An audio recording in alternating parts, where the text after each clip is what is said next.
ডিমের ঝোল বানাবো। ডিমের ঝোলে প্রথমে ডিমগুলো ভেজে নিয়েছি, তারপরে কড়াইয়ের মধ্যে পেঁয়াজ, তেজপাতা, গরম মশলা, আদা সব কিছুই দিয়ে দিলাম, ফোড়ন দিয়ে দিলাম। দিয়ে একটু, সবসময় রিচ খেতে ভালো লাগে না, হালকা তেল মশলা দিয়েই রান্না করে। দেখো বন্ধুরা, আজকে তাহলে আমি ডিমের ঝোল বানাচ্ছি। আদা রসুন সব মশলাগুলো দিয়ে এর মধ্যে কষে নেব। টমেটোটাও দেবো এটার মধ্যে। একে একে লঙ্কা গুঁড়ি দিয়ে লঙ্কা গুঁড়ো দেবো, লঙ্কা দিয়ে এটা ভালো করে কষতে থাকবে।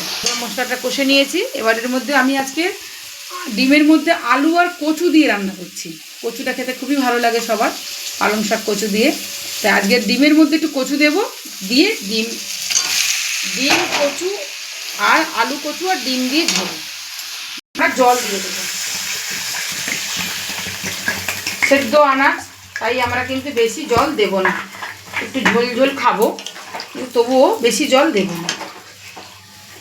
এবার আমরা একে একে ডিমগুলো দিয়ে দেবো, ফুটাবো। দেখুন কি দারুণ লাগছে। পিড়িং শাকের চচ্চড়ি, পিড়িং শাক, শিম, চিংড়ি মাছ, আলু, শুকনো চিংড়ি দিয়ে বানিয়েছি, শুকনো চিংড়ি।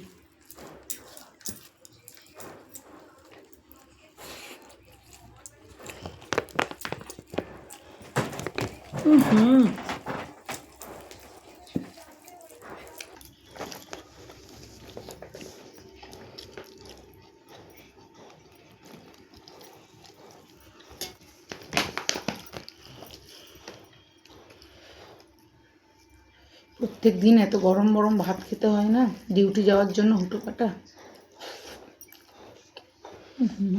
লঙ্কাগুলো